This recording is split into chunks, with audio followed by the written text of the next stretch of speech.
अस्सलामुअलैकुम। America, Israel, रूस और फ्रांस जैसे ममालिक को ये मालूम था कि हम चीन से निकाले जा रहे हैं। हमारा त्यारा दूसरी सुबह पेरिस पहुंचने वाला था। ये अंदाज़ा किया जा सकता था कि वो तमाम टेलीपैथी जानने वाले दुश्मन किस तरह हमारे इस्तकबाल की तैयारियां कर चुके होंगे। इस त्यारे में जनाब अब्दुल्ला वास्ती और बाबा साहब के दायरे के अहम अफराद थे। मैं था, सोनिया थी। वो तमाम दुश्मन मिलकर एक ही हमले में इस त्यारे को तबाह कर देते तो हमेशा के लिए हमारा नामो निशान मिट जाता। सोनिया और फरहाद की लाश के टुकड़े भी नहीं मिलते। इस वक्त हम मौत के उड़न खटोले पर जा रहे थे। जनाब अब्दुल्ला वास्ती ने मुझसे कहा, हमें पेरिस नहीं जाना चाहिए, लेकिन ये चीनी पायलट हमारी मर्जी के मुताबिक हमें किसी दूसरी जगह नहीं ले जाएगा। मुझे थोड़ी देर के लिए मजबूरन रूहानी टेलीपैथी का सहारा लेना होगा। तुम हमारे इदारे के पायलट को इस पायलट कैबिन में पहुंचाओ। मैं उसकी जगह बदलने वाला हूँ। मैंने अपने इदारे के 2 पायलटों से कहा, तुम दोनों पायलट कैबिन में जाओ। जनाब अब्दुल्ला वास्ती ने कहा है, तुम्हें चीनी पायलट की जगह संभालनी है। हम इस तैयारी को पेरिस नहीं किसी दूसरी जगह ले जाएंगे। वो दोनों उस कैबिन में आ गए। चीनी को पायलट ने उन्हें देखकर कहा, यहाँ क्यों आए हो? हमने कहा था कि इधर कोई नहीं आएगा। वो अपनी बात खत्म करते ही चुप हो गया। उस पर सख्ता सा तारी हो गया। पायलट ने अपनी सीट पर से उठते हुए हमारे पायलट से कहा, ये तुम्हारी जगह है, तुम संभालो। हमारे पायलट ने फौरन ही उसकी सीट संभाली। वो दोनों चीनी पायलट और को पायलट वहां से चलते हुए तैयारी के आखिरी हिस्से में आए। फिर वहां खाली सीटों पर बैठ गए। घंटों तक गायब दिमाग रहे। जनाब अब्दुल्ला वास्ती ने कहा, ये दोनों अगले 15 घंटों तक गायब दिमाग रहेंगे। इनके दिमागों में इनका कोई टेलीपैथी जानने वाला साथी नहीं आ सकेगा। अब मुझसे कोई सवाल न करना, मैं इबादत में मसरूफ़ हूँ। मैं सोनिया के पास आकर बैठ गया। वो ख्याल ख्वानी के जरिए मालूम कर रही थी कि इस तैयारी में कैसी तब्दीलियाँ हो चुकी हैं। वो बोली, चीनी हुक्मरानों ने हमारे साथ अच्छा सलूक नहीं किया। ज़िंदगी में पहली बार मुझे तौहीन का एहसास हो रहा है, लेकिन मैं बर्दाश्त कर रही हूँ। मुझे इत्मीनान है कि हम इस तौहीन के जवाब में ज़बरदस्त कार्रवाई करेंगे। मैंने कहा, हाँ, हम अभी कार्रवाई नहीं कर सकेंगे। अभी इस तैयारे में हमारी सलामती का मसला है। हम दुनिया के जिस मुल्क के एयरपोर्ट में उतरेंगे, वहाँ दुश्मन टेलीपैथी जानने वाले हमें तैयारे से उतरने का मौका भी नहीं देंगे। इस तैयारी को सिर्फ एक रॉकेट लॉन्चर से तबाह कर देंगे। जब तक इस तैयारे में ईंधन है और जब तक ये परवाज़ कर रहा है, तब तक हमें ज़मीन के किसी भी खित्ते में सलामती से उतरने की तदबीर करनी होगी। मैंने पराई सोच की लहरों को महसूस करते हुए पूछा, कौन है? मैं एक चीनी आर्मी अफसर हूँ। मुझे इस तैयारी में अपने पायलट और को पायलट का दिमाग नहीं मिल रहा है। उनका आसमान 7वें आसमान पर था। हमने उन्हें 15 घंटों के लिए गायब दिमाग बना दिया। मैं वहाँ के आला अफसर के दिमाग में पहुँचकर बोला, हम बड़ी खामोशी के साथ तुम्हारे मुल्क से निकल आए हैं। अगर चाहते तो वहीं जवाबी कार्रवाई कर सकते थे, लेकिन हमने ऐसा नहीं किया। अब करने वाले हैं। मिस्टर फरहाद, क्या हमें धमकियाँ दे रहे हो?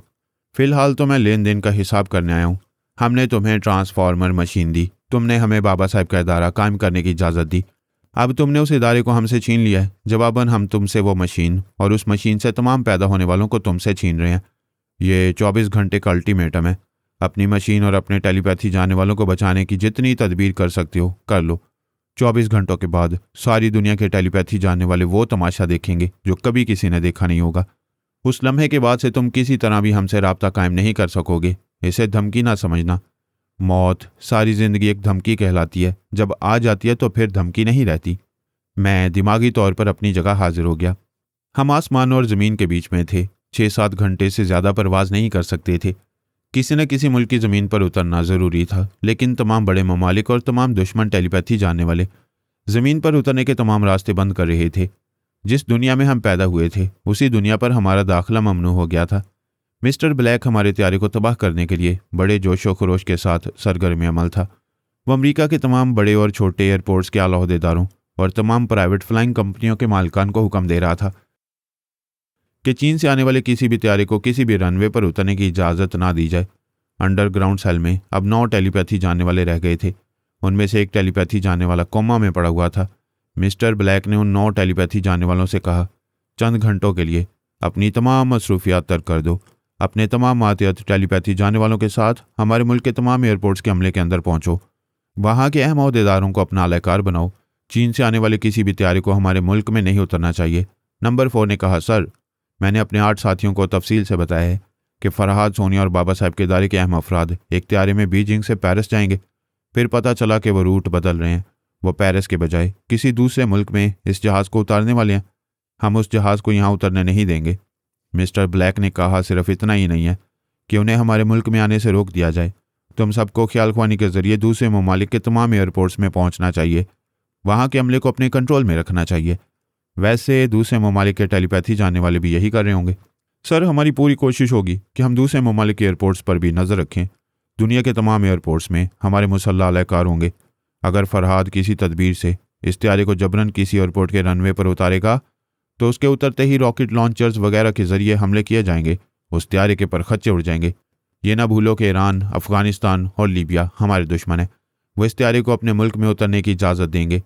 उन ममालिक में हमारे जासूस हैं, तुम्हारे आलाकार हैं, उन सबको हुक्म दो कि वो वहाँ के तमाम एयरपोर्ट्स में अभी से मुसल्लह होकर पहुँच जाएं।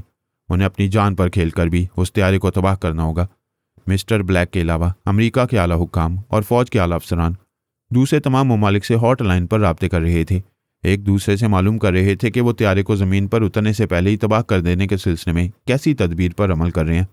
इसराइली हुक्काम एल्पा और बिन बोरीन से कह रहे थे, उस त्यारे को हमारी मुल्क की ज़मीन पर नहीं उतरना चाहिए। सोनिया और फरहाद यहाँ जिंदा सलामत पहुँचेंगे तो हमारी रातों की नींदें हराम कर देंगे। एल्पा ने कहा, सोनिया और फरहाद पहली बार एक त्यारे के पिंजरे में बंद हो गए हैं। वो पिंजरा ज़मीन और आसमान के दरमियान मौलिक है। उन्हें एक साथ जहन्नुम में पहुँचाने का मौका फिर कभी नहीं मिलेगा। मैं अपनी तमाम सलाहियत और तमाम तजुर्बों से काम लेकर उस त्यारे को तबाह कर दूंगी। बिन बोरीन ने कहा, बाबा साहब के इदारे के एक मोहतरम बुजुर्ग अब्दुल्ला वास्ती इदारे के बहुत ही अहम अफराद के साथ उस त्यारे में है। आज पहली बार बाबा साहब के इदारे को नाकाबिले तलाफी नुकसान पहुंचेगा। एल्पा ने कहा, हमारे तमाम एयरपोर्ट्स का अमला चौकस है। हमने वहाँ के तमाम अहम ओहदेदारों के दिमागों को लॉक कर दिया है। अब हम अफगानिस्तान, ईरान और लीबिया में अपने सुराग रसानों के जरिए वहाँ के तमाम ओहदेदारों के दिमागों में पहुँच रहे हैं। उन्हें हैप्नोटाइज करने का वक्त नहीं है, लेकिन जैसे वो त्यारे को उतरने की इजाज़त देना चाहेंगे, हम उनके दिमागों में जल्जले पैदा करने लगेंगे। स्कॉटलैंड यार्ड का जनरल, वहाँ के टेलीपैथी जानने वालों के इंचार्ज और सरबरा मार्शल T2 और कमांडर हाइट के साथ बैठा हुआ था। दूसरे आला ओहदेदार भी थे। उनके टेलीपैथी जानने वाले इंग्लैंड, स्कॉटलैंड और आयरलैंड के तमाम एयरपोर्ट्स को सील कर चुके थे। अब यूरोप के दूसरे ममालिक के अहम अफराद के अंदर पहुंच रहे थे और उन्हें अपने अपने एयरपोर्ट्स को सील करने को हुक्म दे रहे थे। उस वक्त दुनिया के तमाम दुश्मन टेलीपैथी जानने वालों में इत्तेहाद पैदा हो गया था। जहां एक मुल्क के टेलीपैथी जानने वाले पहुंच गए थे, वहीं दूसरे ममालिक के टेलीपैथी जानने वाले भी पहुंच रहे थे। सभी ने हर मुल्क के हर शहर में एयरपोर्ट्स में सैकड़ों मुसल्लह एहलकार पैदा कर लिए। मिस्ट्री मैन ने अपने मातियों से कहा, तमाम ममालिक के उन ओहदेदारों के अंदर जाते आते रहो जिनका ताल्लुक एयरपोर्ट से है। वो त्यारा जहाँ भी उतरेगा, तुम वहाँ एहलकार बनाकर उस त्यारे को तबाह करोगे। मैं भी मौजूद रहूँगा। हम उस त्यारे से एक भी मुसाफिर को बाहर नहीं आने देंगे। हार्वे और बेकर ब्राइट मुट्ठियाँ भींच कर और दांत पीस कर कह रहे थे, पोरस ने पहले हमारे दो साथियों साइमन और आंद्रे को हलाक किया, फिर हमारे सीनियर साथी बायरन टोड को खाक में मिला दिया।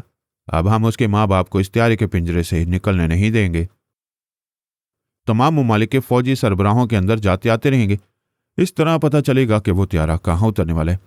ये समझ में आ रहा था कि हमारे बदतरीन दुश्मन दुनिया के चप्पे चप्पे पर मौजूद हैं। रूस के अकाबरीन ने तेजपाल से कहा, दुनिया का सबसे खतरनाक टेलीपैथी जानने वाले को ख़त्म करने का ऐसा मौका फिर कभी नहीं मिलेगा। आप इस सिलसिले में क्या कर रहे हैं? तेजपाल ने कहा, वही कर रहा हूँ जो दुनिया के तमाम टेलीपैथी जानने वाले इस वक्त कर रहे हैं। वो बेशुमार दुश्मन इस त्यारे को ज़रूर तबाह करेंगे।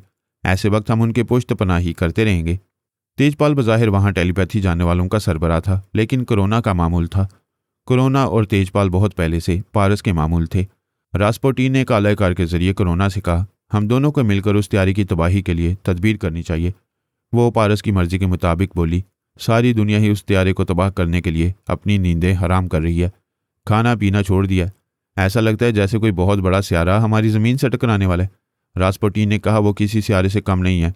हम उसे ज़मीन से उतरने से पहले तबाह करेंगे तो हम मक्कार ज़माना सोनिया और सबसे पुराने और ख़तरनाक टेलीपैथी जानने वाले फरहाद अली तैमूर से निजात पालेंगे। जैसा कि तुम जानते हो, मैं तेजपाल की मामूल हूँ, उसके अहकामात की तामील करती रहती हूँ। तुम तन्हा उस त्यारे से टकराने जाओ, हम सबका मकसद एक ही है। पूरी दुनिया कोशिश कर रही थी, उस त्यारे को किसी न किसी तरह तबाह होना ही है। कोरोना और तेजपाल रूसिया काबरीन को यकीन दिला रहे थे कि वो मेरी और सोनिया की दुश्मनी के सिलसिले में किसी से पीछे नहीं है, लेकिन वो इस सिलसिले में कुछ नहीं कर रहे थे। तेजपाल ने पारस की मर्जी के मुताबिक अपने साथी बेजोन को और दूसरे तमाम टेलीपैथी जानने वाले मातियतों को हुक्म दिया कि वो इस सिलसिले में ख्याल ख्वानी ना करें। जब वो त्यारा किसी मुल्क में उतरेगा तब उसे तबाह करने के लिए वो अपनी सरगर्मी दिखाएंगे। तब तक उन्हें अपने मुल्की मामलात में मसरूफ़ रहना चाहिए। त्यारे में मेरे और सोनिया के अलावा कई टेलीपैथी जानने वाले थे। वो सब ख्याल ख्वानी के जरिए तमाम दुश्मनों की सरगर्मियां देख रहे थे। बाबा साहब के दायरे और इदारे के बाहर दुनिया के तमाम ममालिक में हमारी टेलीपैथी जानने वाले मौजूद थे। वो हमसे गाफिल नहीं थे। दुनिया के तमाम छोटे बड़े एयरपोर्ट्स में जहां मुसल्ला दुश्मन थे, वहां हमारी टेलीपैथी जानने वाले भी पहुंचे हुए थे। मैंने उन सबसे कह दिया था कि वो तमाम दुश्मनों पर नज़र रखें। मेरी तरफ से जब हदायत मिले तब कार्रवाई करें। सानी, फहमी, पारस और पोरस सभी मेरे अंदर मौजूद थे। मैंने पारस से कहा, अल्पा तुम्हारी मामूल है, उसके ज़रिए बिन बोरीन वगैरह को अपने शिकंजे में लो। हमारे ये त्यारा तिल अबैब के एयरपोर्ट पर उतरेगा। सोनिया ने कहा, हमारे त्यारे को इंटरनेशनल एयर रूट पर देखा जा रहा है। उन्हें पता है कि हम रूट बदल कर किधर जा रहे हैं। जब यह त्यारा इसराइल पहुंचेगा तो उन्हें मालूम हो जाएगा कि तिल अबैब के करीब एयरपोर्ट्स पर उतारा जा रहा है। ऐसे वक्त में वो दुश्मन हवाई हमले कर सकती हैं। हमारे उस त्यारे की तबाही से उन्हें ज़िंदगी मिलने वाली है। वो हमें मार डालने के लिए कुछ भी कर सकती हैं। लिहाजा बेशुमार टेलीपैथी जानने वालों के जरिए वहाँ की एयरफोर्स पर छा जाओ। मैंने कहा, वहाँ हालात जंग पैदा कर दो। हवाई हमलों की सूरत में दुश्मन त्यारों को मार गिराने के लिए फ़ौज को अलर्ट कर दो। सानी और फहमी, अली, पारस, पोरस, आफरीदी, अहमद, जुबैरी और बेशुमार टेलीपैथी जानने वाले ख्याल ख्वानी करने लगे। पारस एल्पा के अंदर पहुंच गया। वो उसकी मामूला थी। जब तक वो उसे मुखातिब ना करता वो उसकी मौजूदगी को समझ नहीं सकती थी। इस वक्त वो बिन बोरीन और दूसरे टेलीपैथी जानने वाले अफसरान के साथ हेडक्वार्टर में बैठी हुई थी। वो सब हमारी तबाही के सिलसिले में अपनी तदाबीर पर अमल कर रहे थे। ख्याल ख्वानी के जरिए मुख्तलिफ ममालिक के एयरपोर्ट में पहुंच रहे थे। वहाँ के अमले के जरिए मालूम कर रहे थे कि हमारा त्यारा किस मुल्क के आसमान से गिर रहा है। वो ख्याल ख्वानी के दौरान में एक दूसरे से गुफ्तगू भी करते जा रहे थे। वहाँ जितने टेलीपैथी जानने वाले अफसरान थे, उन सबके दिमागों में पारस ने उस वक्त जगह बनाई थी जब वो पहली बार ट्रांसफार्मर मशीन से टेलीपैथी सीखकर इस मरहले से गुजर रहे थे। जब नए सीखने वालों पर तनवीमी अमल किया जाता है, पारस ने हमारे कई सुराग रसानों को उन सबके दिमागों में पहुंचा दिया। उनमें से 2 अफसरान अपनी जगह से उठकर बिन बोरीन के दाएं बाएं आकर खड़े हो गए। रिवॉल्वर निकालकर उसे अपने निशाने पर रख लिया। वह हैरानी से बोला, यह क्या हरकत है? एक ने कहा, अपने दिमाग के दरवाजे खुले रखो, तुम्हें हिप्नोटाइज किया जा रहा है। तुम इनकार करोगे तो हम गोली मार देंगे। एक ने पीछे से उसकी गर्दन दबोच ली। वो खुद को छुड़ाने के लिए जद्दोजहद कर सकता था, लेकिन दूसरे ने उसके खुले हुए मुंह में रिवॉल्वर की नाल ठूंस दी। उस वक्त एल्पा एक आरामदेह कुर्सी पर गुमसुम बैठी हुई थी। वो पारस की इजाज़त के बगैर हरकत नहीं कर सकती थी। अली बिन बोरीन के दिमाग में था। उसे वहां से उठाकर एक बड़े सोफे पर लिटाया जा रहा था। अली ने कहा, अपने जिस्म को ढीला रखो, दिमाग को आज़ाद छोड़ दो, वरना गोली चल जाएगी। रिवॉल्वर की नाल उसकी हलक में ठुंसी हुई थी। खौफ से उसके दीदे फैल गए। अली ने उसके दिमाग पर कब्जा जमा लिया, उसे दिमागी तौर पर ज़रा कमज़ोर बनाने लगा। फिर इसके बाद उसने एक मुख्तसर सा तनवीमी अमल किया। उसको मामूल बनाने के बाद आधे घंटे के लिए तनवीमी नींद सोने के लिए छोड़ दिया। ऐसे वक्त पारस एल्पा से बातें करता रहा था। वो कह रही थी, पारस, ये तुम ठीक नहीं कर रहे हो। मुझे बताओ, तुम बिन बोरीन और हमारे तमाम टेलीपैथी जानने वालों को अपने शिकंजे में क्यों ले रहे हो? एक नादान बच्ची की तरह सवाल ना करो। तुम्हारे चोर ख्यालात बता रहे हैं कि तुम मेरे इरादों को समझ रही हो। मेरी मम्मा और मेरे पापा पहली बार एक साथ तुम्हारे मुल्क में आ रहे हैं। मैं उनके इस्तकबाल के लिए तुम्हें तैयार कर रहा हूँ। फ़ौरन अपनी बरी, बहरी और फ़ज़ाई अफ़वाज के सरबराहों से कहो कि दुश्मन ममालिक से ख़तरा है। किसी वक्त भी हवाई हमले हो सकते हैं। लिहाजा तीनों अफ़वाज को चौकस रहना चाहिए।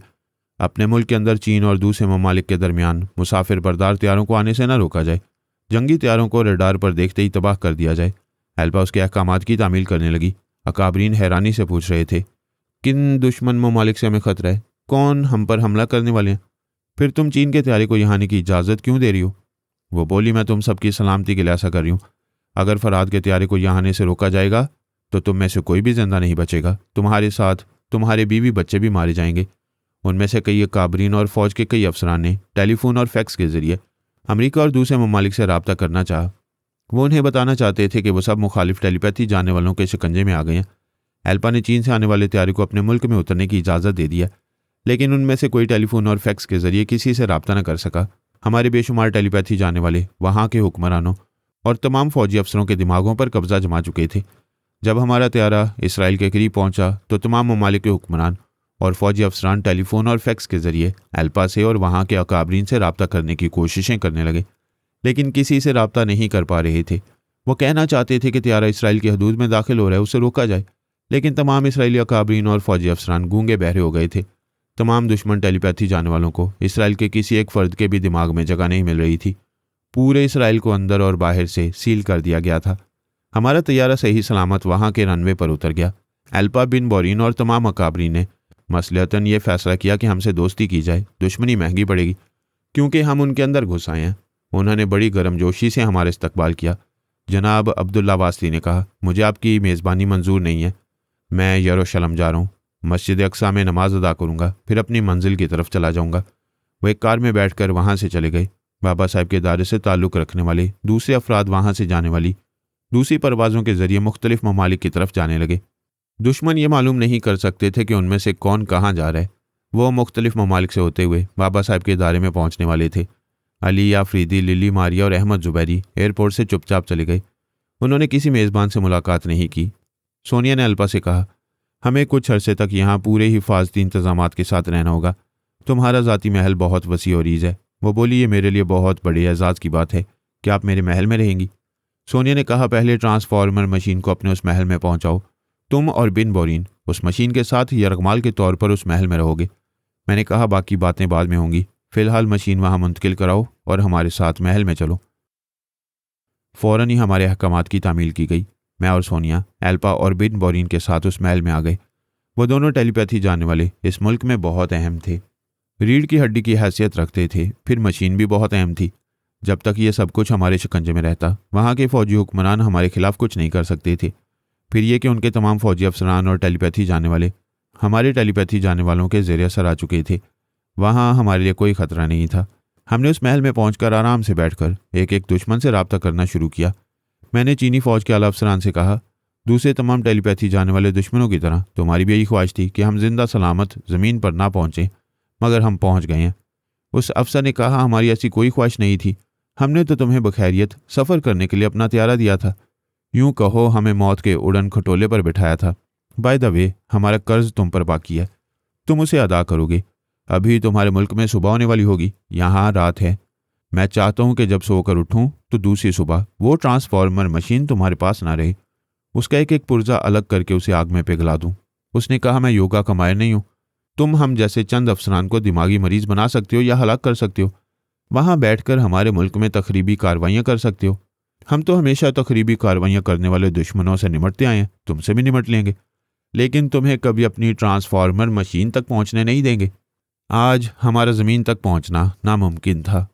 तुम सब ने दुश्मनी की इंतहा कर दी थी, मगर तुमने पहले भी देखा और आज भी देख रहे हो। हम अपनी जहानत से और अज़ाइम से नामुमकिन को मुमकिन बना देते हैं। कल सुबह मेरी नींद से बेदार होने के बाद तुम्हारे पास ट्रांसफार्मर मशीन नहीं रहेगी। इस चैलेंज को अहमियत नहीं दोगे तो पछताओगे। सोनिया ने अमेरिका की फ़ौज के आला अफसरान से कहा, आज तो सिर्फ तुमने ही नहीं, सारी दुनिया ने एड़ी चोटी का जोर लगा लिया था। हमारी मौत का जश्न मनाने वाले थे, अब शोक मना रहे हो। एक अफसर ने कहा, तुम और फरहाद किस्मत के धनी हो। किस्मत उनका साथ देती है जो आगे बढ़कर दुश्मनी नहीं करते, दोस्ती और सलामती के रास्ते पर चलते हैं। तुमने इस बार फिर बहुत बड़ी दुश्मनी की है। चीन में बाबा साहब के दायरे को अपनी साजिशों से बंद करा दिया। क्या तुम समझते हो कि सस्ते में छूट जाओगे? आज रात की सुबह होने दो, कल दिन निकलने दो, हम तुम्हें दिन में तारे दिखाने वाले हैं। मैंने स्कॉटलैंड यार्ड के डायरेक्टर जनरल के अंदर पहुंचकर देखा। वो मार्शल टीटू और कमांडर हाइट से कह रहा था, ये फरहाद क्या चीज़ है? क्या ये क़यामत तक जिंदा रहने और मौत के हमलों से बचते रहने का मुकद्दर लेकर आया? मार्शल टीटू ने कहा, हम हैरान हैं। आज तो दुनिया के तमाम टेलीपैथी जानने वालों ने उससे इस दुनिया की ज़मीन छीन ली थी। पता नहीं उसने अल्पा जैसी घाक औरत को किस तरह ट्रैप किया है। कमांडर हाइड ने कहा, उसने पूरे इसराइल को अपने शिकंजे में ले रखा है। वहाँ किसी से ख्याल खोने के जरिए रब्ता नहीं हो रहा है। टेलीफोन, फैक्स और ईमेल के राब्तों को नाकारा बना दिया गया है। इसराइल इस वक्त सारी दुनिया से कटा हुआ है। मैंने डीजी के जरिए कहा, अब तुम्हारे कटने मरने की बारी है। मैं फरहाद बोल रहा हूँ। वो सब अपनी कुर्सियों पर सीधे होकर बैठ गए।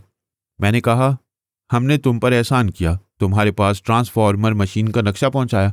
आज तुम बेशुमार टेलीपैथी जानने वाले पैदा कर रहे हो, मगर तुम लोग तो सांप हो। जिसके बर्तन में दूध पीते हो उसी को डस लेते हो। क्या बता सकते हो कि हमसे क्यों दुश्मनी कर रहे हो? वो खामोशी से एक दूसरे का मुंह तकने लगे। फिर मार्शल टीटू ने कहा, दुश्मनी की इब्तदा तुमने की है। हमारे सबसे बड़े दुश्मन चीन को ट्रांसफार्मर मशीन दिया। ऐसा कहते वक्त ये क्यों भूल रहे हो कि हमने तुम्हें भी ये मशीन दी है? हम दुश्मन होते और दुश्मनी करते तो क्या तुम लोगों को टेलीपैथी सीखने का मौका देते? बहरहाल तुमने अपनी कमजरफी दिखाई है, इसकी सज़ा तो तुम्हें पानी होगी। अच्छा, तो तुम धमकियां देने आए हो? ज़रा मालूम तो हो कि हमें क्या सज़ा देना चाहते हो। मैं अभी सोने जा रहा हूँ, मुझे नींद पूरी कर लेने दो। कल किसी वक्त तुम्हें खुद ब खुद मालूम होगा कि तुम्हें क्या सज़ा मिल रही है। तुम सज़ा देने से पहले हमें तजस्सुस में मुब्तला रखना चाहते हो। हम नादान बच्चे नहीं हैं कि तुम डराओगे तो हम कल तक डरावने ख्वाब देखते रहेंगे। मैंने कोई जवाब नहीं दिया, वहां से चलाया। सोनिया ने फ्रांस की आर्मी के एक आला अफसर के जरिए वाइजमैन को मुखातिब किया। इस मुल्क में वाइजमैन ने ट्रांसफॉर्मर मशीन तैयार की थी और वहां अपने टेलीपैथी जाने वाले मातियत पैदा कर रहा था। सोनिया ने कहा, वाइजमैन, मैं सोनिया बोल रही हूँ। अभी तुमने इस मुल्क में टेलीपैथी जाने वालों को पैदा करने की इब्तदा की है। अभी जुमा 8 दिन हुए और तुम हमसे दुश्मनी करने के लिए मैदान में आ गए हो।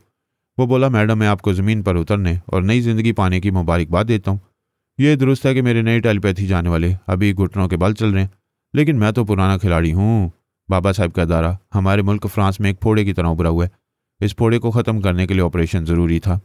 अनाड़ी डॉक्टर के हाथों में औजार आ जाएं तो वो फोड़े को भूलकर अपना ही ऑपरेशन करने लगता है। क्या तुम्हें पता है कि तुमने खुद को बुरी तरह चीर फाड़ कर रख दिया है और इस चीर फाड़ के नतीजे में कल तुम्हारी मौत वाक़ई होने वाली है। वो हंसते हुए बोला, अच्छा तो तुम मुझे मौत के घाट उतारने वाली हो। क्या मैं तुम्हारे खौफ से ये मुल्क छोड़कर चला जाऊँ? तुम्हें इस मुल्क से और इस दुनिया से जाना है, क्योंकि बाबा साहब के दायरे से ताल्लुक़ रखने वाले अफराद सही सलामत चीन से वापस आ गए हैं और कल तुम्हारे मुल्क फ्रांस में पहुंचेंगे। वहां से अपने बाबा साहब के दायरे में जाएंगे। उससे पहले तुम्हें मौत की नींद सो जाना चाहिए। बस कल तक अपने सांस गिनते रहो। वो रास्पुटीन के पास आई। उसके कालाकार के जरिए गुफ्तगू हुआ करती थी। उसने कहा, तुम बड़े ही एहसान फरामोश निकले। मैंने तुम्हें किले के अंदर पहुंचाया और तुम मुझे ऊपर पहुंचाने के लिए दुश्मनों का साथ दे रहे थे। वो बोला, मैं तुम्हारी जहानत और मक्कारियों से बहुत डरता हूँ। ताजुब है तुम एक जहाज के पिंजरे में बंद हो गई थी। बाहर निकलने का रास्ता भी होता तो ना निकलती, क्योंकि फिजा में मौलिक थी। तुम्हारे लिए ज़मीन पर उतरना तकरीबन नामुमकिन हो गया था। ताज्जुब है तुमने कैसे मक्कारी दिखाई है, किस तरह अल्पा वगैरह को ट्रैप किया है। अगर तुम्हारी एक तस्वीर मिल जाए तो मैं किसी बेहतरीन संग तराश से तुम्हारा मुजस्मा बनवाऊंगा।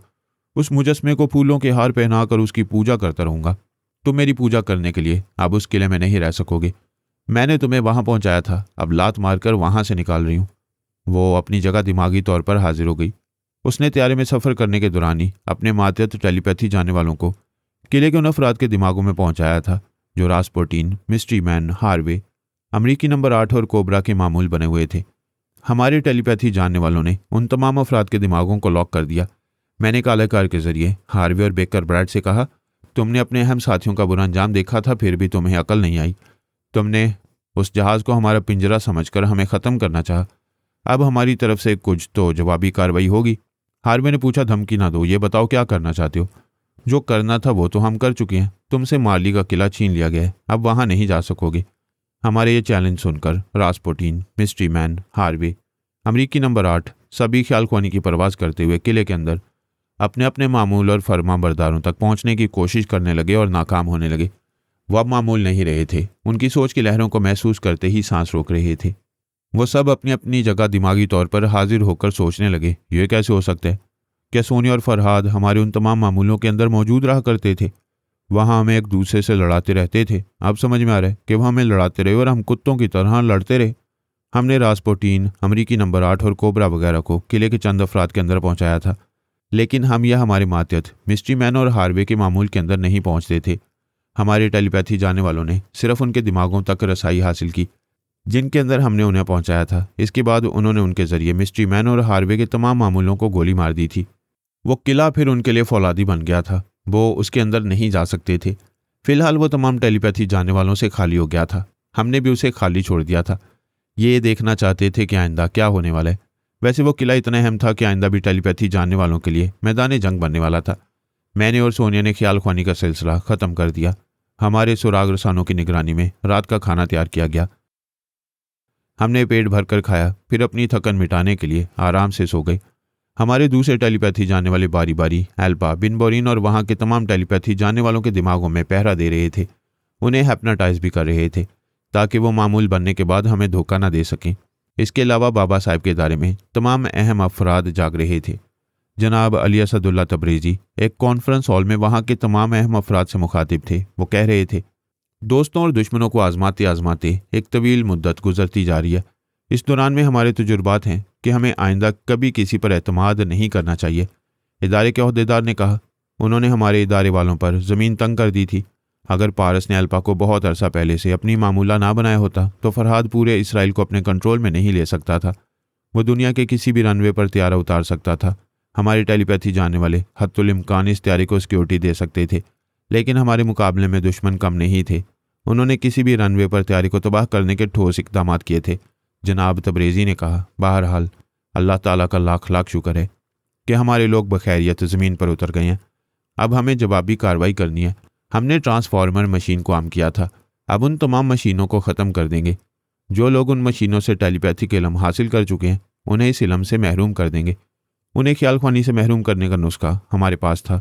हमारे पास स्प्रे करने वाली एंटी टेलीपैथी दवा का बहुत बड़ा स्टॉक है। पोरस ने बहुत अरसा पहले एक बहुत ही बूढ़े और तजुर्बाकार केमिस्ट से ये दवा तैयार करा के आजमा लिया था। वो सब तवज्जो से जनाब तबरेज़ी की बातें सुन रहे थे। वो जानते थे कि एक ऐसी दवा बहुत पहले आजमाई गई है। उस दवा की खासियत ये थी कि ये उन टेलीपैथी जानने वालों के दिमागों को मुतासिर करती थी जो मशीन के ज़रिए ये इल्म हासिल करते थे। इस दवा के असर से वो ख्याल ख्वानी से महरूम हो जाते। इब्तदा में जब पोरस हमारे लिए अजनबी था और पारस का जानी दुश्मन था, उन दिनों उसने ये दवा कई जगह स्प्रे की थी और कितने ही टेलीपैथी जानने वालों को ख्याल ख्वानी से महरूम किया था। ये दवा जहाँ स्प्रे की जाती थी वहाँ से तकरीबन 25 किलोमीटर के रकबे तक यह हवा में तहलील होकर टेलीपैथी जानने वालों को मुतासिर करती थी। वो लोग जिन्होंने कुदरती तौर पर अपनी मुसलसल मेहनत और लगन से ख्याल ख्वानी सीखी थी, उन्हें यह दवा मुतासिर नहीं करती थी। इस दवा का ताल्लुक सिर्फ ट्रांसफार्मर मशीन के फंक्शन से था। जनाब तबरेज़ी ने कहा, हमारे सैकड़ों टेलीपैथी जानने वाले इस दवा से भरे हुए स्प्रे कैन को लेकर दुनिया के तमाम ममालिक में जाने वाले हैं। 12 या 15 घंटे के अंदर दुनिया के किसी हिस्से में भी पहुंच जाएंगे। हर मुल्क में हमारे जासूस और दूसरे अहम अफराद मौजूद हैं।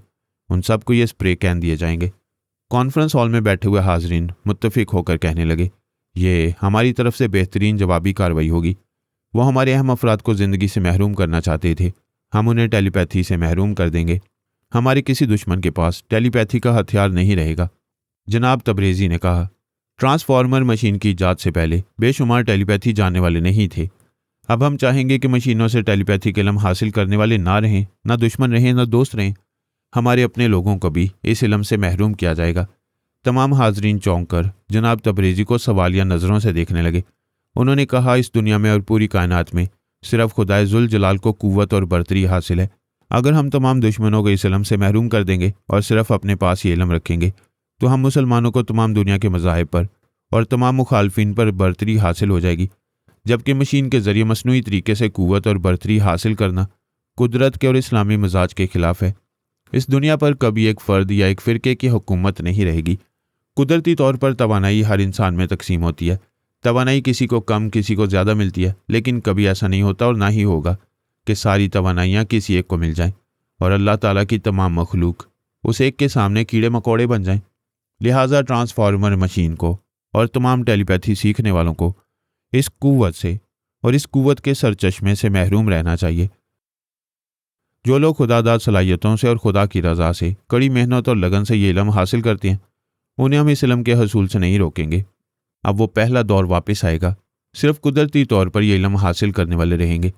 पहले फरहाद, आमना फरहाद और चंद मुखालिफ टेलीपैथी जानने वाले थे।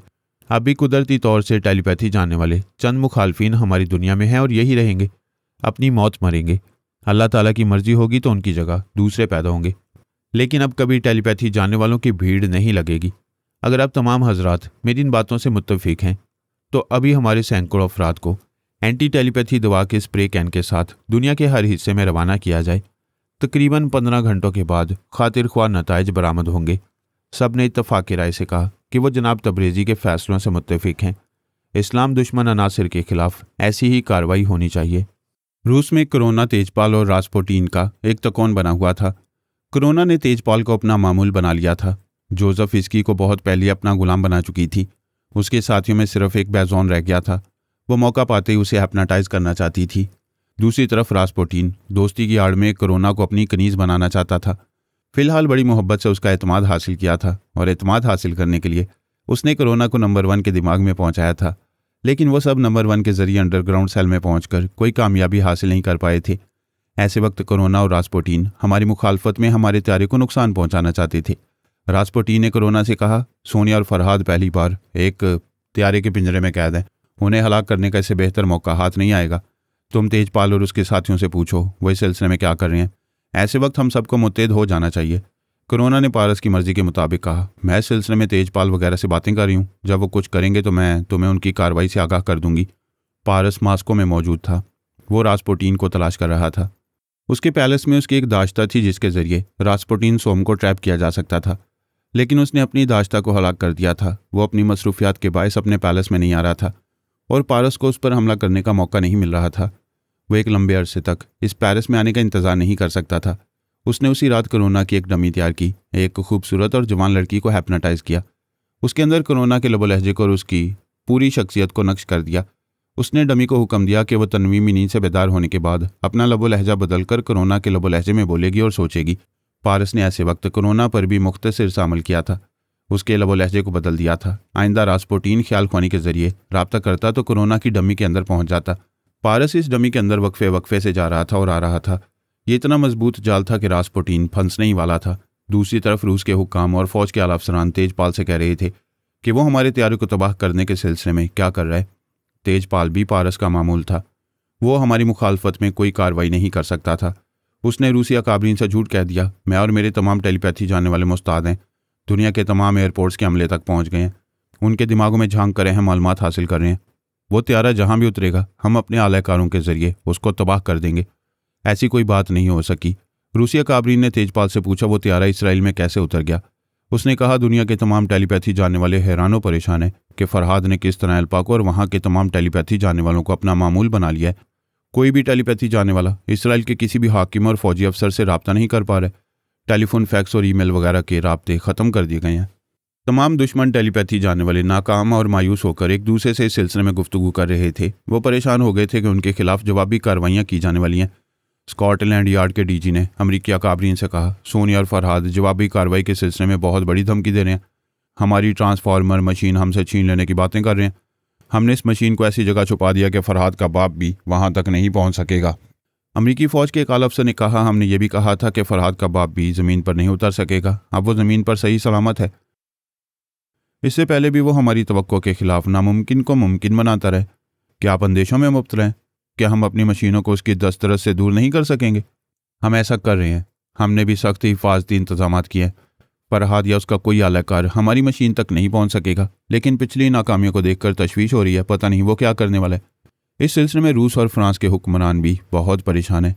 चीनी अकाबरीन ने अमरीकी अकाबरीन से कहा, हम भी परेशान हैं। अगरचे हमारी मशीन तक एक चूंटी भी रेंगती हुई जाएगी तो हमें जदीद इलेक्ट्रॉनिक आलात के जरिए पता चल जाएगा कि चूंटी कहाँ से रेंगती हुई गुजर रही है, लेकिन उनकी रूहानी टेलीपैथी ने हमें तशवीश में मुब्तला कर दिया है। अमरीकी अकाबरीन ने कहा, हम भी इस पहलू पर गौर कर रहे हैं कि वो रूहानी टेलीपैथी के जरिए हमारी मशीनों तक पहुंचकर उन्हें नाकारा बना सकते हैं। ऐसे वक्त हम बेबस हो जाएंगे। फौज के एक आला अफसर ने कहा, हमारे मुल्क में भी रूहानी कुव्वत रखने वाले मजहबी पेशवाएँ, हम उनकी खिदमात हासिल कर रहे हैं।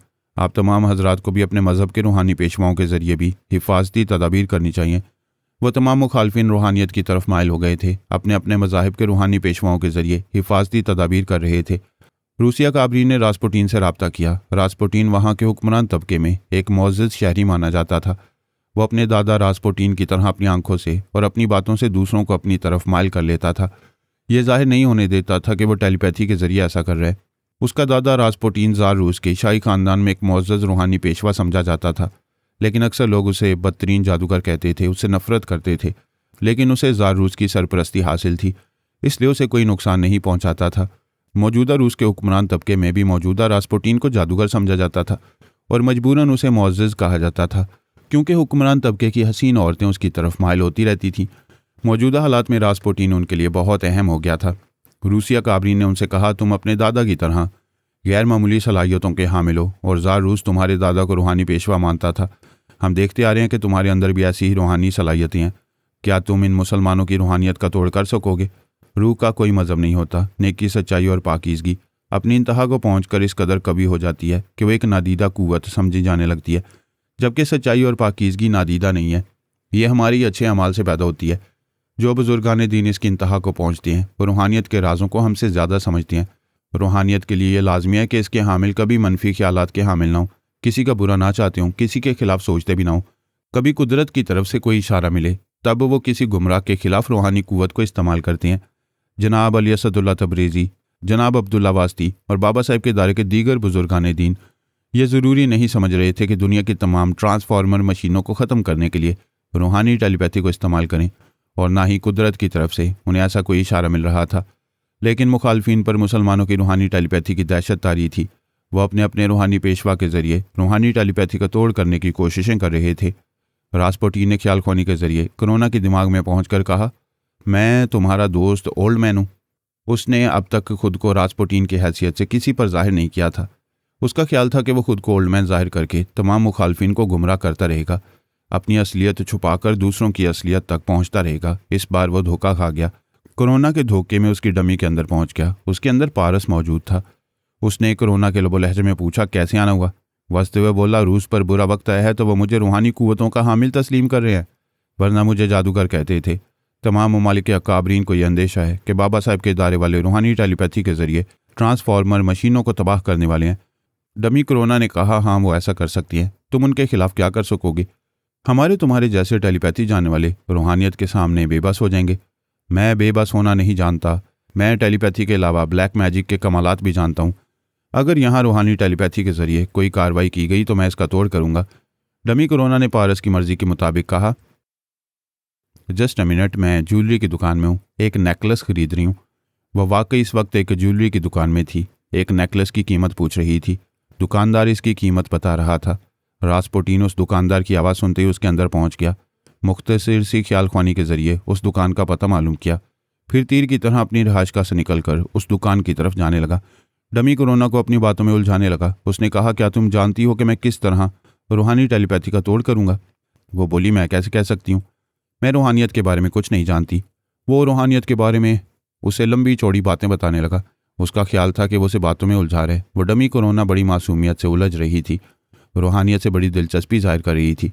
दुकानदार ने कहा, मिस आप ज्वेलरी देखते देखते कहाँ गुम हो जाती हैं? आपने बताया नहीं कि यह नेकलेस लेना चाहती हैं या नहीं। मैं इसकी मुनासिब कीमत लगा दूंगा। वो रास्पुटिन से बोली, सॉरी मैं तुमसे बात नहीं कर सकूंगी, क्या तुम थोड़ी देर बाद आओगे? हाँ हाँ कोई बात नहीं, मैं थोड़ी देर में आ रहा हूँ, पहले तुम अपनी पसंद का हार खरीद लो। वो उसके दिमाग से निकल गया। वो एक कार ड्राइव करता हुआ बड़ी तेज़ी से उस दुकान के करीब पहुंच रहा था। डमी कोरोना पारस की मर्जी के मुताबिक हार खरीदने में मसरूफ़ हो गई थी। वो नेकलेस की कीमत अदा करके वहां से जाना चाहती थी। उस वक्त रास्पुटिन वहां पहुंच गया। उसे देखकर पहले उसने ख्याल ख्वानी के जरिए यकीन किया कि वही है। फिर यकीन होते उसने करीब आकर उसके शाने पर हाथ रखकर कहा, हाय कोरोना, तुम तो मेरी तवक्को से ज़्यादा खूबसूरत हो। कोरोना ने घबरा कर कहा, तुम वही ओल्ड मैन हो जो अभी मेरे अंदर बोल रहे थे। वो उसके अंदर पहुंच के बोला, हाँ मेरी जान, मैं वही हूँ। खुद को बूढ़ा जाहिर करता हूँ मगर बूढ़ा नहीं हूँ। देख लो किस कदर जवान, हैंडसम और स्मार्ट हूँ। तुम्हें फ़ौरन ही मुझ पर आशिक हो जाना चाहिए। वो उससे कतरा कर जाना चाहती थी। वो उसका बाजू पकड़कर बोला, ऐसी भी क्या बेरुखी है, तुम तो यहाँ से मेरी गोद में बैठ कर जाओगी।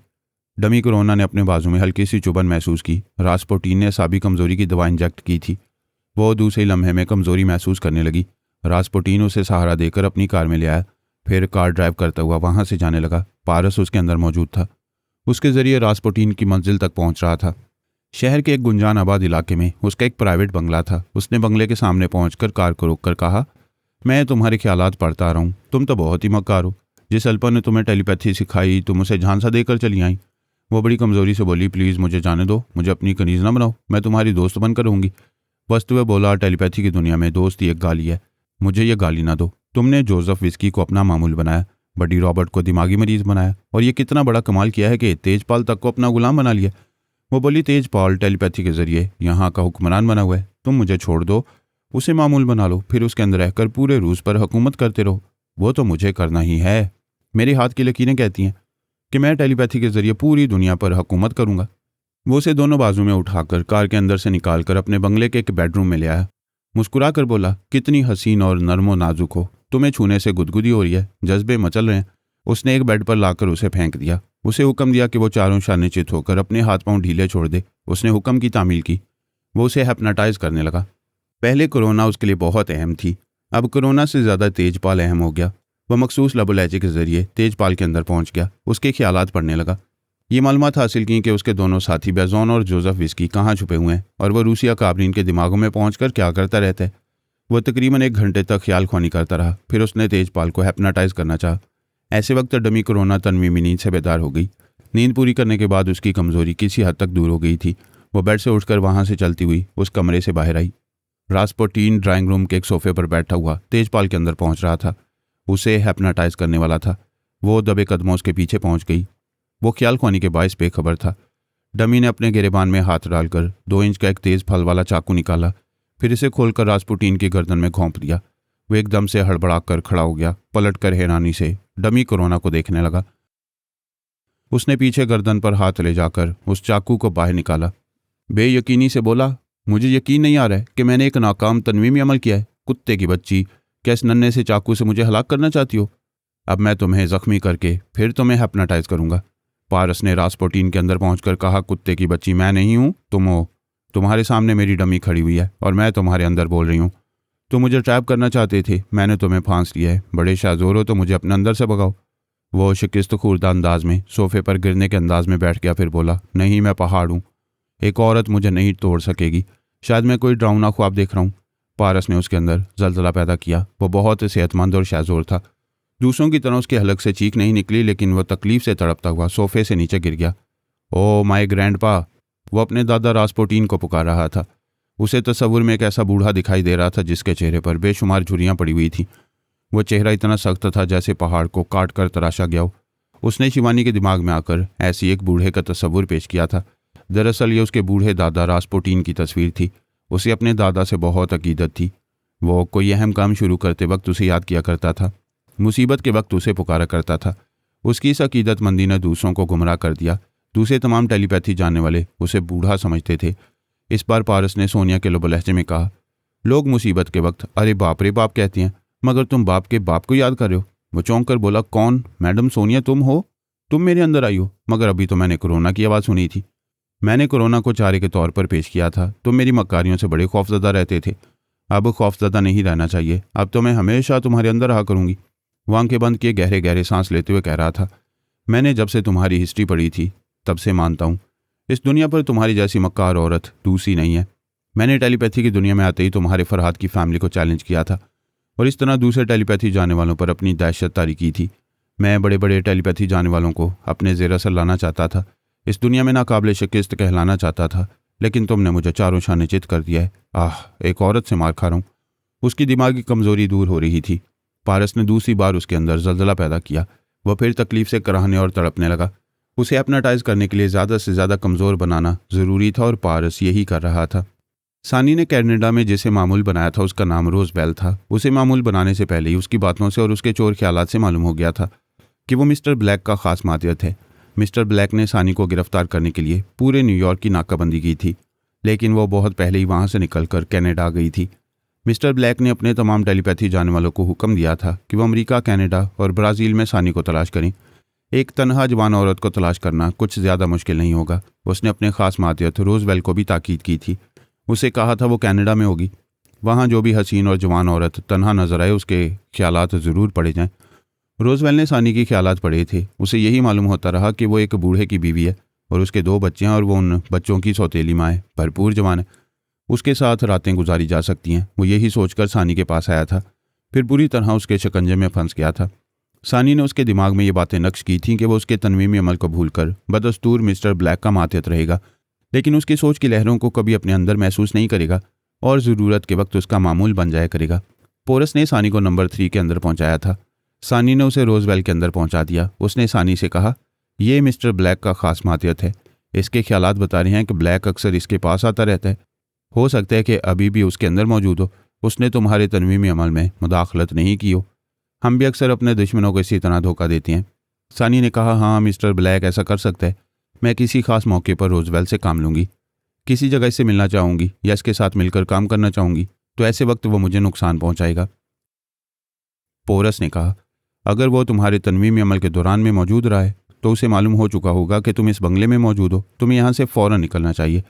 वो उसी वक्त अपने सफरी बैग में ज़रूरी सामान रखकर उस बंगले से बाहर आ गई। फिर वहाँ से एक प्राइवेट फ्लाइंग कंपनी की तरफ जाने लगी। पोरस के अलावा पारस से भी उसका राब्ता रहा था। पारस ने वादा किया था कि रास्पुटीन को काबू में करते ही वो उसके पास अमेरिका चलाएगा। उस वक्त रास्पुटीन उसके शिकंजे में नहीं आया था और वो उसे फांसने की तदबीर कर रहा था। सानी एक डोमेस्टिक फ़्लाइट के ज़रिए शिकागो जाने लगी। उसने सफ़र के दौरान में रोजवेल के अंदर झांक कर देखा। वो आधे घंटे तक तनवीमी नींद सोने के बाद बेदार हो गया था। उस बूढ़ी के बंगले से निकलकर अपने बंगले में आ गया था। वहाँ उसकी एक बूढ़ी बीवी और 2 बच्चे थे जो उसके अपने नहीं थे। जिस तरह सानी ने नुमाइशी तौर पर एक बूढ़े को अपना शौहर बनाया था, इसी तरह रोजवेल ने भी एक बूढ़ी को अपनी बीवी बना लिया था। उसके बच्चों के साथ वहाँ रहता था। तकरीबन 1 घंटे बाद मिस्टर ब्लैक ने उसके अंदर आकर उसे मुखातिब किया। उसने कहा, तुम अपने बंगले में हो?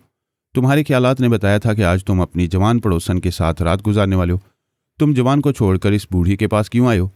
मैं पड़ोसन के पास गया था, कुछ वक्त गुजार कर चला आया। आपने मुझे सानी को तलाश करने के लिए कहा है, इसलिए कहीं तफरीह में वक्त नहीं गुजारता हूँ, लेकिन उसे तलाश करने के लिए नाइट क्लबों और दीगर तफरीह गाहों में जाना होगा। मैं अभी एक नाइट क्लब में जाने वाला हूँ। पता नहीं वो कमबख्त कहाँ गायब हो गई है। हमने न्यूयॉर्क की नाकाबंदी की, हर मशकूक औरत के दिमाग में झांकते रहे, लेकिन उस चालाक औरत की परछाई तक नजर नहीं आ रही है। हमारा मुल्क बहुत बड़ा है, आखिर हम कहाँ कहाँ तक जा सकती हैं? यहाँ करोड़ों औरतें हैं, कितनी औरतों के दिमागों में झांक सकती हैं? वो ऐसे अहम शहरों में जाएगी जहाँ हमारे सियासी और फौजी मराकज़ हैं। वो यहाँ के अहम हुक्काम और अहम फौजी अफसरान को फांसने के लिए वाशिंगटन आ सकती है। तुम भी यहाँ चले आओ। सानी रोजवेल के अंदर रहकर मिस्टर ब्लैक की बातें सुन रही थी। उसकी बातों से अंदाज़ा हो गया कि वो खुद वाशिंगटन में है। अगर किसी दूसरी जगह होता तो रोजवेल से कहता कि वाशिंगटन चले जाओ, लेकिन वो वाशिंगटन में ही है, इसलिए कह रहा था वाशिंगटन चले आओ। सानी शिकागो की तरफ जा रही थी। उसने रास्ता बदल लिया। वाशिंगटन बहुत बड़ा शहर है। पता नहीं मिस्टर ब्लैक किस इलाके के किस बंगले में होगा और उसने किस भेस में खुद को छुपा रखा होगा, लेकिन एक ही शहर में रहकर वो रोजवेल के जरिए उसके और करीब पहुंच सकती थी। उनकी गुफ्तगू से कोई और इशारा मिल सकता था जिसके जरिए वो मिस्टर ब्लैक तक पहुंच सकती थी। हम गहरी नींद सोने के बाद सुबह 5 बजे बेदार हो गए। सोनिया बाथरूम में शावर ले रही थी। मैं बाबा साहब के इदारे के इंचार्ज खलील बिन मुकर्रम से रब्ता करके पूछने लगा कि जनाब तबरेज़ी वगैरह ने आखिरी फ़ैसला क्या किया है। खलील बिन मुकर्रम ने कहा, आप जैसा चाहते थे वैसे ही फ़ैसला हुआ है। हमारे इदारे के बेशुमार अफराद एंटी टेलीपैथी दवा के स्प्रे कैन पिछली रात यहाँ से ले गए हैं। 6 घंटे गुजर चुके हैं। मज़ीद 6 घंटे गुजरने तक वह तमाम कैन दुनिया के हर हिस्से में पहुँचा दिए जाएंगे। खलील बिन मुकर्रम ने बताया कि ये कैन इसराइल भी पहुँचा दिए गए हैं। इदारे के 2 अहम अफराद तिलबा पहुँचे हुए हैं। हमारे दूसरे सुरागरसां उनसे वो कैन लेकर हैफा यरूशलेम और वहाँ के दूसरे इलाकों की तरफ जा चुकी हैं। अब वो मेरे बेदार होने का इंतज़ार कर रहे हैं। सोनिया शावर लेकर बाथरूम से बाहर आई। मैंने बिस्तर से उठकर उसके करीब आकर उसे आगोश में ले लिया। वह खुद को छुड़ाते हुए बोली, बासी मुँह करीब ना आया करो, पहले जाकर शावर लो। मैंने कहा, मैं शावर के लिए जा रहा हूँ। आखिरी बार ख्याल ख्वानी के ज़रिए अपने बच्चों से बातें कर लो।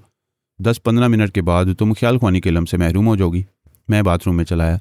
वो अपनी बेटी आला बीबी और बेटे किब्रिया के पास पहुंचकर बोली, कैसे हो, क्या कर रहे हो?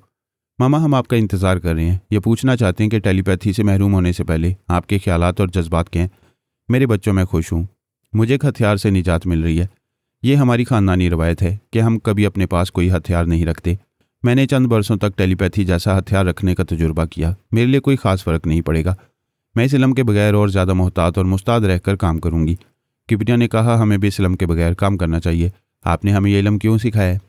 तुमने और आला बीबी ने कुदरती तरीक़ों से ये इल्म सीखा है। अपने बाप के नक्शे कदम पर चल रहे हो। इस इल्म में कोई ख़राबी नहीं है। मैं तो सिर्फ अपने तासुरात बयान कर रही हूँ कि मुझे इससे महरूम होने के बाद कोई दुख नहीं पहुँचेगा। आला बीबी ने कहा, आप हमारे पास नहीं आ सकेंगी, लेकिन हम आपके दिमाग में आकर आपकी खैरियत मालूम करते रहेंगे। किब्रिया ने कहा, मैं और आला बीबी आज बहुत मसरूफ़ रहेंगे। दुश्मनों के दिमागों में जाकर उनकी बौखलाहट और बदहवासी देखते रहेंगे। बड़ा मज़ा आएगा। आला बीबी ने कहा, आज तो दुनिया के तमाम टेलीपैथी जानने वालों के लिए क़यामत का दिन है। क़यामत से पहले उन पर क़यामत आने वाली है। सोनिया ने कहा, अच्छा मैं जा रही हूँ, यहाँ बहुत मसरूफ़ रहूँगी। वह दिमागी तौर पर हाजिर हो गई। उसने अपने मातहतों से रब्ता किया। उनमें से एक ने कहा, मैडम, हम आपके हुक्म के मुंतज़िर हैं। हमारे लोग इसराइल के छोटे बड़े अहम इलाकों में पहुँच गए हैं। सोनिया ने मुझसे पूछा, क्या ख्याल है? आप उन्हें इजाज़त दे ही दो, ये नेक काम भी जल्द हो जाए। मैंने बाथरूम से निकलकर उसे आगोश में लेकर कहा, मैं शावर ले चुका हूँ, मुँह हाथ धो चुका हूँ। तुम मेरी आगोश में रहकर ख्याल ख्वानी को अलविदा कहो। फिर मैं, सोनिया और दूसरे मातहत ख्याल ख्वानी के ज़रिए दुआ स्प्रे करने की इजाज़त देते हुए एक दूसरे को अलविदा कहने लगे। सोनिया मेरी गर्दन में बाहें डालकर मेरे दिमाग में बोलने लगी, ये फ़ैसला बहुत अच्छा है। इस इल्म को सिर्फ कुदरती तरीक़ों से हासिल करना चाहिए। हमारी दुनिया में कम से कम टेलीपैथी जानने वाले होंगे तो। अचानक ख्याल ख्वानी के परवाज़ के पर जल गए। सोनिया दिमागी तौर पर हाजिर होकर मुस्कुराते हुए मुझे देखने लगी। मैंने उसे चूमकर कहा, तुम्हारी बात मैं पूरी करता हूँ। हमारी दुनिया में ख्याल ख्वानी करने वाले कम होंगे तो शैतानियत भी कम होगी। वह मुझसे अलग होकर बोली, आराम से बैठो। हमारी फैमिली में अब तुम एक ही टेलीपैथी जानने वाले हो। तुम्हारी जिम्मेदारियां बढ़ गई हैं। फ़िलहाल तुम्हें दुश्मनों की खबर लेना चाहिए। मैं इसराइल से जल्द अज जल्द निकलना चाहती हूँ। मैंने कहा, तुम्हारे कहने से पहले आज दोपहर 1 बजे की फ़्लाइट में हमारी 2 सीटें रिज़र्व करवा चुका हूँ। हम आज ही यहाँ से चले जाएंगे। मैं एक सोफ़े पर आराम से बैठ गया। हम जिस महल में थे वो अल्पा का था। अल्पा अपने इसी महल में कैदी बनी हुई थी। उसके साथ बिन बोरीन भी था। हमारे मातहतों ने पिछली रात उन पर तनवीमी अमल किया था ताकि वो हमारे खिलाफ कोई साजिश ना कर सकें। कैदी बनने के बाद एल्पा और बिन बोरीन की नींदें उड़ गई थीं। वो पहली बार शिकंजे में आए थे और समझ रहे थे कि रिहाई मुश्किल है। फिर भी वो सोच रहे थे, उन्हें कोई तदबीर सुझाई नहीं दे रही थी। वो दिन रात ख्याल ख्वानी के जरिए अपने अकाबरीन से और फौज के आला अफसरों से बातें करते रहे। उनमें से एक आला अफसर ट्रांसफार्मर मशीन का इंचार्ज था। वो कह रहा था, हम मजबूर हो गए थे। उन्होंने हमारे दिमागों पर कब्जा जमा लिया था। हमने उनके हुक्म के मुताबिक मशीन के एक एक पुर्जे को खोलकर दहकती हुई आग में डाल दिया था। रिकॉर्ड रूम के आला अफसर ने कहा, मैं भी मजबूर हो गया था। मैंने रिकॉर्ड रूम से ट्रांसफार्मर मशीन का नक्शा निकालकर उसे अपने लाइटर के जरिए जला दिया। बिन बोरीन ने परेशान होकर कहा, जब उन्होंने हमारी मशीन और उसके नक्शे को नहीं छोड़ा है तो हमें भी जिंदा नहीं छोड़ेंगे। अकाबरीन और फौज के आला अफसर कह रहे थे, एल्पा, हमें तुम्हारी फिक्र है। तुम हमेशा से यहाँ मुल्क की खातून अव्वल रही हो, टेलीपैथी के जरिए हुकूमत करती रही हो, अपने मुल्क और कौम की हिफाजत करती रही हो। अगर वो तुम्हें मार डालेंगे तो हमारे मुल्क में कोई दूसरी एल्पा पैदा नहीं होगी। एक हाकिम ने कहा, सोनिया और फरहाद से राब्ता नहीं हो रहा है, वो सो रहे हैं। जब वो बेदार होंगे तो शायद उनसे कोई समझौता हो सकेगा। पता नहीं वो कब जागेंगे। हमारी जान तो सूली पर लटकी हुई है। एल्पा ने पारस से राब्ता किया। उसे कहा, तुम्हें यहाँ के हालात मालूम है? तुम्हारे पापा ने हमारे मुल्क पर कब्जा जमा लिया है और मैं समझ गई हूँ कि वो किसी भी मुखालिफ टेलीपैथी जाने वाले को जिंदा नहीं छोड़ेंगे। वो बोला, मेरे पापा मौत के फरिश्ते नहीं हैं। जिंदगी और मौत सिर्फ खुदा के हाथ में है, लेकिन मसनूई तरीके से हासिल किए हुए इल्म को कोई भी एक दूसरे से छीन सकता है। पापा मसनूई रास्ते से हासिल किया हुआ इल्म छीनने वाले हैं, वो जिंदगी नहीं छीनेंगे। पारस, मैंने जिंदगी में हज़ारों बार तुम्हें धोखे दिए, हज़ारों बार तुमसे मुआफ़िया मांगी और तुमने मुआफ़ कर दिया। आज एक बार और आखिरी बार फ़राख दिली से मुझे मुआफ़ करके मेरे काम आ जाओ। अपने पापा से कहो वो मुझ पर तनवीमी अमल ना करें, मेरा ब्रेन वॉश ना करें, मेरे दिमाग को टेलीपैथी के इल्म से खाली ना करें। सॉरी, मेरा तुम्हारा ज़ाती मामला होता तो आज भी तुम्हें मुआफ़ कर देता, लेकिन यह हमारे बड़ों का फैसला है कि हमारे लिए ज़मीन तंग की गई। बाबा साहब के दायरे को चीन में मुकफ्फल कर दिया गया। मेरी ममा और पापा के लिए ये ज़मीन तंग कर दी गई। वो हिकमत अमली से काम ना लेते तो इन्हें इस ज़मीन पर उतरने ना दिया जाता। कैसे बुरे वक्त में तुमने साथ दिया था कि अपने मुल्क के दरवाजे उनके लिए खोले थे। वो तो जबरन तुम पर मुसल्लत हुए हैं। जो किया है उसका नतीजा भुगतना ही होगा। पारस ने सांस रोककर उसे भगा दिया। वो ख्याल ख्वानी के जरिए फौज के तमाम बड़े अफसरान से पूछने लगी, तुम अपने पूरे मुल्क की हिफाजत करते हो, आज सिर्फ मेरी हिफाजत करो। मैं निकलूंगी तो पूरे मुल्क को फरहाद के शिकंजे से निकालूंगी। तमाम अफसरान कह रहे थे, हम कैसे बचाएं? हमारी पूरी फौज इस महल को चारों तरफ से घेर सकती है, लेकिन हम में से ना कोई इस महल में दाखिल हो सकेगा और ना ही सोनिया और फरहाद तक पहुंच सकेगा। दूसरे आला अफसर ने कहा, हम महसूस कर रहे हैं कि हमारे दिमागों में कोई ना कोई रहता है। हम में से कोई अपनी मर्जी के मुताबिक उनके खिलाफ कुछ नहीं कर सकेगा। एक और आला अफसर ने कहा, उन्होंने धमकी दिया कि महल के अतराफ और एयरपोर्ट के अंदर और बाहर किसी भी फौजी अफसर और जासूस को नज़र नहीं आना चाहिए। अगर कोई नज़र आएगा तो सज़ा के तौर पर यहाँ के अकाबरीन को हलाक किया जाएगा। इन हालात में आप समझ सकती हैं कि हम आपके किसी काम नहीं आ सकेंगे। एक और अफसर ने कहा, हम आपको किसी तरह इस महल से निकाल लाने की कोशिश करेंगे तो अपने अकाबरीन को और फौज के आला अफसरान को बेमौत मरते देखेंगे। कि आप सैकड़ों की तादाद में अहम अफराद की हलाकत चाहेंगी? आप तो ऐसा कभी नहीं चाहेंगी। ऐसे वक्त में गहरी नींद में था। ये नहीं जानता था कि एल्पा अपनी और टेलीपैथी की सलामती के लिए किस तरह परेशान हो रही है। मैं सुबह 5 बजे बेदार हुआ था। सोनिया मुझसे पहले बेदार होकर ख्याल ख्वानी कर रही थी। उसने तमाम आतियतों को हुक्म दिया कि ठीक 5:30 बजे सुबह एल्पा को महल से फरार होने का मौका दिया जाए। उन्होंने यही किया था। एल्पा ने अपने मोबाइल का बजर सुनकर उसे कान से लगाया। उसे दूसरी तरफ से आवाज़ सुनाई दी, मैडम, इस वक्त तमाम पहरेदार गाफिल हैं। मैं अच्छी तरह मालूम कर चुका हूँ, आप फ़ौरन यहाँ से निकल जाएं। उसने पूछा, तुम कौन हो? फरहाद के पहरेदार के बारे में कैसे जानते हो? ऐसा न हो कि यहाँ भागते वक्त कोई मुझे गोली मार दे। कैदी बनकर रहेंगी तब भी मौत आएगी। मुझसे बहस करेंगी तो फरार का मौका हाथ से निकल जाएगा। दूसरी तरफ से फ़ोन बंद कर दिया गया। इतनी सी अकल उसमें भी थी कि कैदी बनकर रहने में सलामती नहीं है। उसे रिहाई हासिल करने का खतरा मोल लेना चाहिए। वो फ़ौरन ही एक सफरी बैग में ज़रूरी सामान लेकर उस महल के मुख्तलिफ हिस्सों से दबे कदमों गुजरने लगी। उसका ख्याल था कि कोई उसे रोकेगा, मगर कोई नहीं रोक रहा था। वो महल से बाहर आ गई। वहाँ एक कार खड़ी हुई थी। कार के अंदर चाबी मौजूद थी। वो इसमें बैठ गई।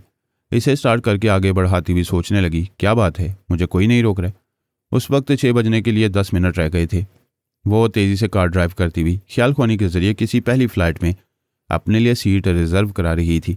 ये धड़का लगा हुआ था कि ये मेरी या सोनिया की कोई चाल हो सकती है। उसे आसानी से फरार होने का मौका दिया जा रहा है।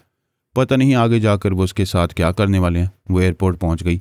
जहाज़ रवानगी के लिए तैयार था। उसके पास ना पासपोर्ट था ना टिकट था, लेकिन वो ख्याल ख्वानी के जरिए ऐसी कानूनी रुकावटों से गुजरती हुई त्यारे के अंदर पहुंच गई। चंद मिनट के बाद ही यह त्यारा रनवे पर दौड़ता हुआ फिजा में बुलंद हो गया। वो खिड़की के बाहर देख रही थी, हैरान हो रही थी। यकीन नहीं हो रहा था कि वो रिहाई पाकर अपने मुल्क से बाहर सोनिया और फरहाद की गिरफ्त से दूर निकलती जा रही है। ठीक 6 बजे बिन बोरीन ने अल्पा के बेडरूम में आकर देखा तो वो नज़र नहीं आई। उसने ख्याल ख्वानी के जरिए उसे मुखातिब किया, मैडम तुम कहाँ हो? तुम्हारा कमरा खाली है, बाथरूम का दरवाज़ा खुला हुआ है, क्या महल की छत पर हो? मैं छत से भी ऊपर ज़मीन और आसमान के बीच में हूँ। हाँ, मैं ऐसा महसूस कर रहा हूँ कि तुम किसी त्यारे में बैठी हो। मैं हैरान हूँ, हमें तो कैदी बनाया गया है, तुम यहाँ से कैसे निकल गई? मुझे फरार होने का मौका मिला और मैंने इस मौके से फ़ायदा उठा लिया। तुम सो रहे थे और खो रहे थे। अब भी कोशिश करो, शायद तुम्हें भी वहाँ से फरार होने का मौका मिल जाए। तुम कहती हो तो मैं अभी यहाँ से निकलता हूँ, मगर मुझे यकीन। वो आगे ना कह सका। दिमागी तौर पर अपनी जगह हाजिर हो गया। हैरानी से सोचने लगा, मेरी सोच की लहरें वापस क्यों आ गई हैं? उसने फिर ख्याल ख्वानी की परवाज़ की, मगर ना कर सका। उसने 2-4 बार ऐसी कोशिशें की, फिर परेशान होकर सोचने लगा, ये मेरे साथ क्या हो रहा है? मैं ख्याल ख्वानी करने में नाकाम क्यों हो रहा हूँ? ऐसे वक्त अल्पा ने उसके अंदर आकर पूछा, क्या तुम वहाँ से फरार हो रहे हो? लेकिन मैं देख रही हूँ तुम अभी तक महल के अंदर हो। मैडम, मैं अभी ख्याल ख्वानी के जरिए तुम्हारे अंदर बोल रहा था, फिर एकदम से मेरी सोच की लहरें वापस आ गईं। मैं बार बार ख्याल ख्वानी की कोशिशें कर रहा हूँ और नाकाम हो रहा हूँ। अल्पा ने कहा, उन्होंने तुम्हें हिप्नोटाइज किया होगा, तुम्हारे दिमाग से ख्याल ख्वानी के इल्म को मिटा दिया होगा। अगर वो ऐसा करते तो मैं बिल्कुल ही ख्याल ख्वानी ना कर पाता। मैं तो ख्याल ख्वानी करते करते अचानक ही इस इल्म से महरूम हो गया हूँ। तुम ख्याल ख्वानी से क्यों महरूम हो रहे हो ये बाद में सोचो, पहले वहाँ से फरार होने की कोशिश तो करो। वो फ़ौरन ही पलट कर वहाँ से जाने लगा, महल के मुख्तलिफ हिस्सों से गुजरने लगा। महल से बाहर निकलते ही एक गनमैन ने उसे निशाने पर रखते हुए पूछा, कहाँ जा रहे हो? वो परेशान हो गया, कहने लगा, तुम लोगों ने मैडम अल्पा को यहाँ से जाने का मौका दिया है, प्लीज़ मुझे भी जाने दो। जब तक इस महल के अंदर रहोगे तुम्हें कोई नुकसान नहीं पहुंचेगा, इस अहाते से बाहर जाते ही तुम्हें ऊपर पहुंचा दिया जाएगा। अल्पा ने उसके दिमाग में कहा, फिलहाल तुम्हारी सलामती इसी में है, अंदर जाओ और कैदी बने रहो। वो महल के अंदर वापस जाते हुए झुंझलाकर बोला, तुम बहुत खुदगर्ज हो, तुम चाहती तो मुझे भी अपने साथ ले जा सकती थी। मैं रात भर जागती रही हूँ, अपनी रिहाई के लिए परेशान होती रही हूँ, और तुम कैदी बनकर भी खराटे लेते रहे और सोते रहे। मैंने तो पहले ही कह दिया था कि तुम सोते रहे और खोते रहे। वो उसके दिमाग से निकलकर टेलीपैथी जाने वाले दूसरे अफसरान के दिमागों में जाने लगी। ये देखकर हैरान होने लगी कि वह तमाम टेलीपैथी जाने वाले इस इल्म से खाली हो गए थे, बार बार ख्याल ख्वानी की कोशिश कर रहे थे और नाकाम हो रहे थे। अल्पा और बिन बोरीन ने अपनी मशीन से तकरीबन 30 टेलीपैथी जाने वाले पैदा किए थे। वो हेडक्वार्टर में और मुल्क के मुख्तलिफ हिस्सों में थे। उसने उन सब के दिमागों में झांक कर देखा था और ये देखकर मायूस हो गई थी कि अब उनमें से कोई भी ख्याल ख्वानी के काबिल नहीं रहा है। ऐसे वक्त उसने अपने अंदर जनाब अली असदुल्ला तबरेज़ी की आवाज़ सुनी, तुम देख रही हो, हमने टेलीपैथी के इस खेल को तुम्हारे मुल्क से ख़त्म कर दिया है। दुनिया के दूसरे तमाम टेलीपैथी जानने वाले भी अब यह खेल खेलना भूल जाएंगे। उसने जनाब तबरेज़ी की आवाज़ सुनते ही गले से अपना स्कार्फ खोलकर उसे आंचल की तरह अपने सर पर रख लिया, फिर सर झुकाकर बोली, जनाब अली, मैं ये समझने से कासिर हूँ कि आप मुझ जैसी बदतरीन दुश्मन औरत पर मेहरबान क्यों हो जाती हैं। आपसे पहले मेरी ज़चगी के दौरान में कई दुश्मन मुझ पर गालिब आकर मुझे अपनी कनीज़ बनाना चाहते थे। ऐसे वक्त आपने मेरे दिमाग को मुकफ्फल करके मुझे दुश्मनों से बचाया। उन्होंने कहा, तुम एहसान फरामोश हो, फिर भी एहसान याद रखती हो। आज जबकि तमाम दुनिया टेलीपैथी से महरूम हो रही है, मैं तुम्हें इस इल्म के साथ सलामती दे रहा हूँ। आप मुझ पर इतना बड़ा एहसान कर रहे हैं कि मैं इसे ज़िंदगी भर नहीं भुला पाऊंगी। हमेशा आपके अहकामात के आगे सर झुकाती रहूंगी। शैतान और उसकी औलाद कभी सर नहीं झुकाती। मैंने इसलिए तुम्हें सलामती दी है कि क़यामत तक खैर के साथ शर को भी रहना है। ये कुदरत का कानून है। हम शर को मिटा रहे हैं, लेकिन बिल्कुल ही नहीं मिटाएंगे। जहाँ कुदरत का इशारा मिलेगा वहाँ हम अपने फैसले में लचक पैदा करेंगे। जाओ और अपनी तमाम यहूदी खसलतों के साथ जिंदा रहो। जनाब तबरेज़ी उसके दिमाग से चले गए। अल्पा थोड़ी देर तक सर झुकाए सोचती रही। वो जनाब तबरेज़ी से बहुत मुतासिर थी, लेकिन मुतासिर होने के बावजूद अपनी फितरत से बाज नहीं आ सकती थी।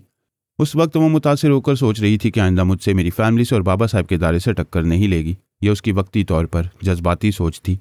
उसे याद है कि याकूब और 5 यहूदी टेलीपैथी जानने वाले मुसलमान हो गए थे, फ़लस्तीनी मुजाहिदीन बन गए थे। वो फ़ौरन ही ख्याल ख्वानी की परवाज़ करती हुई याकूब के अंदर पहुंची। वो गज़ा के साहली इलाके में था और ख्याल ख्वानी से महरूम होने के बाद परेशान हो रहा था। अल्पा ने दूसरे मुजाहिदीन के दिमागों में भी पहुँच कर देखा, उनकी भी यही हालत थी। उन्होंने भी कई बार ख्याल ख्वानी की कोशिशें की थी और नाकाम होते रहे थे। उसने उन्हें मुखातिब करते हुए कहा, क्या हुआ, क्या ख्याल ख्वानी की परवाज़ नहीं करोगे? उन्होंने कहा, क्या तुमने किसी जादूगर की खिदमत हासिल की हैं? हमें यकीन है कि हम पर जादू किया गया है। वो बोली, पहले मेरी समझ में नहीं आ रहा था, अब समझ गई हूँ कि मेरे मुल्क के हर हिस्से में जहाँ टेलीपैथी जाने वाले मौजूद हैं वहाँ एंटी टेलीपैथी दवा स्प्रे की गई है। हमारे मुल्क के तमाम टेलीपैथी जाने वाले ख्याल ख्वानी से महरूम हो गए हैं। लेकिन आप तो ख्याल ख्वानी कर रही हैं, क्या इस दवा ने आप पर असर नहीं किया है? मुझ पर जनाब तबरेज़ी के एहसानात हैं, मैं इस दवा से महफूज हूँ। कोई दूसरा वक्त होता तो तुम्हारे जैसे बागियों को कभी जिंदा न छोड़ती।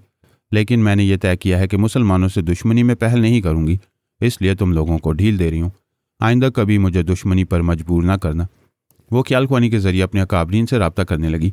टेलीपैथी से महरूम होने वाले तमाम अफसरान ने फ़ोन के जरिए अपने अकाबरीन को बताया था कि उनकी ट्रांसफार्मर मशीन को आग में पिघला दिया गया है, नक्शे को जला दिया गया है और तमाम टेलीपैथी जानने वालों को इस इल्म से महरूम कर दिया गया है।